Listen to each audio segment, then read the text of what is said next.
court in the heart of bustling Delhi. Two families, the Sharmas and the Mehras, were about to be joined by a wedding.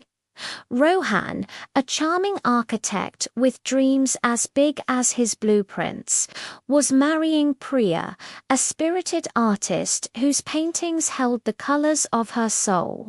Their love story was like a classic Bollywood film, but their families, that was an entirely different script.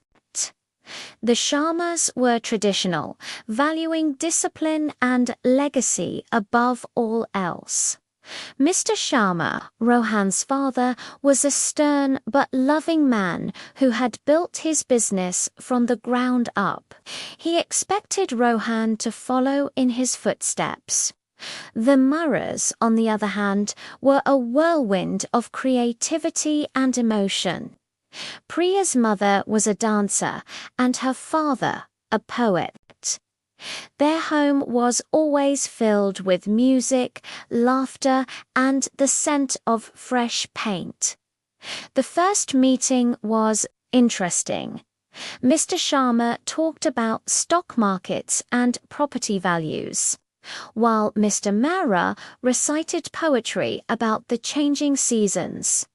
Mrs. Sharma politely inquired about Priya's hobby, while Mrs. Mehra was busy admiring the patterns on the Sharma's curtains. Already envisioning them in a painting, Rohan and Priya exchanged nervous glances, a silent prayer passing between them. As the wedding preparations began, the cultural clashes became more apparent. The Sharmas wanted a grand, opulent ceremony at a five-star hotel. The Mehras dreamt of a simple, intimate wedding in a garden under a canopy of marigolds. The guest list was a battlefield.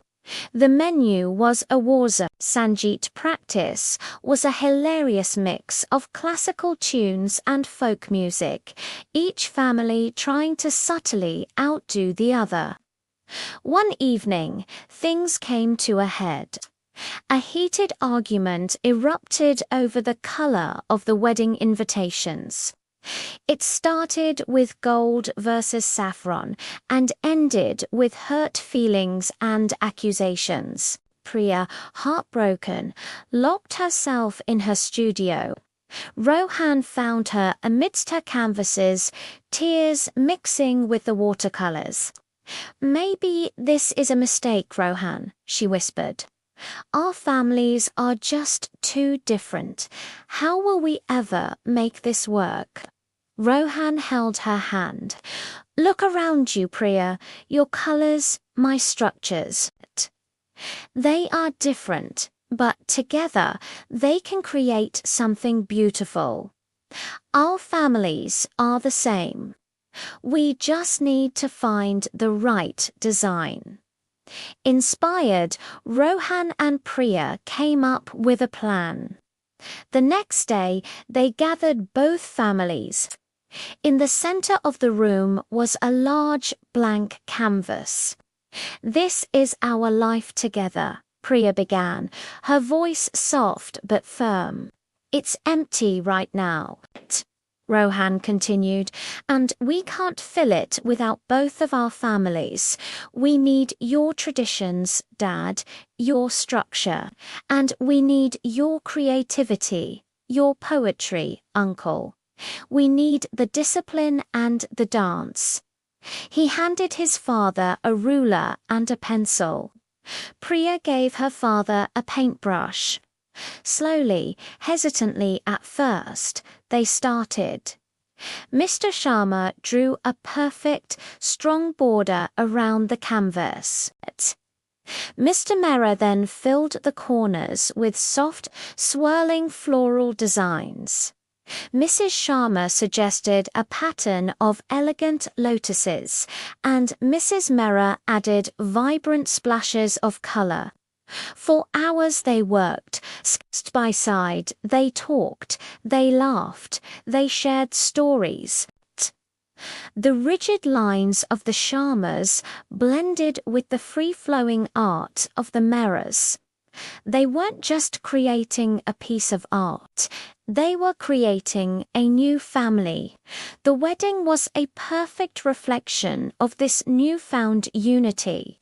It was held in a beautiful heritage garden, decorated with both grand chandeliers and rustic marigolds. The food was a fusion of traditional recipes and modern cuisine. The Sangeet was a joyous medley of every song they had ever argued over.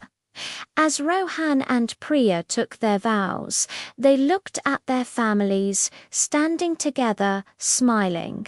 Their differences now their greatest strength.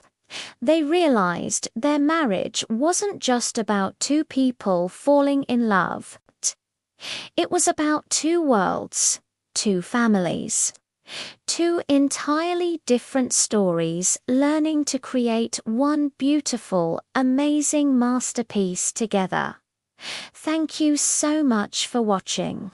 If you loved this story, please hit that like button and subscribe for more tales from the heart.